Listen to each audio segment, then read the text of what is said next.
जन जागृति साक्षरता अभियान में आपका स्वागत है।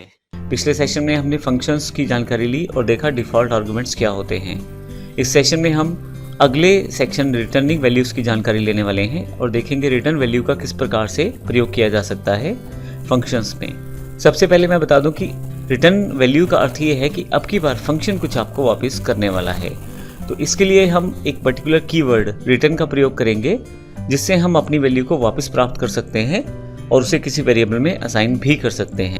अगर आप यहाँ राइट हैंड साइड दिए गए एग्जाम्पल से समझें तो हमने एक फंक्शन बनाया है स्क्वेयर इट के नाम से, जिसमें एक वेरिएबल आर्गुमेंट के रूप में पहले से पास कर दिया है। जब कॉल करेंगे तो स्क्वेयर इट को में हम 2 की वैल्यू पास करेंगे। यहाँ हमने 2 पास कर दिया है जो x में रिसीव हो जाएगा। अब हम यहाँ पे 2 × 2 असल में 2 × 2 4 कर रहे हैं, स्क्वेयर कर रहे हैं उसका, लेकिन स्क्वेयर करने के साथ यहाँ पे रिटर्न स्टेटमेंट का प्रयोग किया है।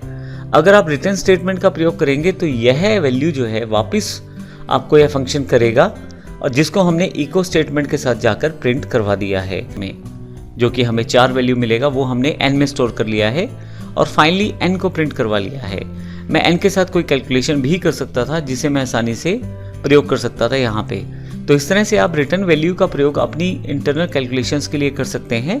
सबसे इंपॉर्टेंट बात है कि फंक्शन अब आपको वापस कुछ कर रहा है और उसको अगर वापस आप प्राप्त करना चाहते हैं तो रिटर्न स्टेटमेंट का प्रयोग आप कर सकते हैं। तो इस सेशन में हमने रिटर्न की जानकारी ली है, किस प्रकार से रिटर्न कीवर्ड का प्रयोग करके हम किसी फंक्शन से वैल्यू को वापस प्राप्त कर सकते हैं और उसको प्रयोग दोबारा कर सकते हैं।